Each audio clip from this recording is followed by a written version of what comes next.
Okay, so this is video number 7, and we're going to talk about similar to what we talked about in the previous video, but we're going to map out a product funnel that is just for services. So let's head on over to the flow chart and let's find a service and break it down. Okay, so let's use the previous example with the scuba diving, but instead of a product or a course or information product or something like that, let's talk about a service. So let's say, for example, that you offer a scuba diving service or a training. So you really need to figure out what category does that fit in. Does it fit in where you're training somebody? Does it fit in maybe tourism or entertainment? You need to figure that out first and write that down. So in this case, we could do scuba diving one-on-one consulting. So that could be a one-on-one personal training kind of thing. And let's delete these two here. And let's say this will be OTO 3.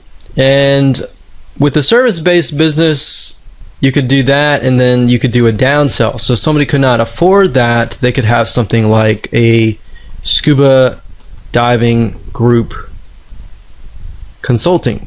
And that can be OTO 3. We'll call that downsell. So a downsell is basically if somebody says no to this, they are then presented with this, right? So that's basically how it works. Now, how can we best ultimately sell this OTO 3 here? Well, the best way to sell a service could be through a product, an information product, an ebook, a video course, something like that.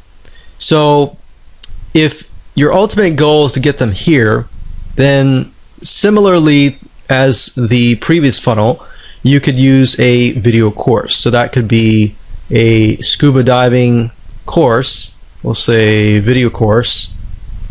And then if we take a snippet of the course over here, this could be a scuba diving port. And then we can move back again over here. And this could be something like a scuba diving checklist, like a diagnostic test or something. So let's see, OTO 3, 2, 1, front end offer. So I'm going to actually do just OTO 2 because in this case we could solve their problems via this. So we're going to do OTO 1 or OTO 1. We're going to do, actually, instead of a report, we're going to do an ebook. And that can be front end. And that could be anything you want. You could do something like the top 10 reasons why blah, blah, blah. You fail in scuba diving. And then you could have the done for you service over here that talks about how to succeed or how to avoid these failures or whatever. So this could be of course, the lead magnet, which is the freebie that you give away for free in exchange for somebody's email address so that you can communicate with them over and over again. So that can be it for a service-based business. So essentially somebody wants you to take them by the hand and walk them through the process.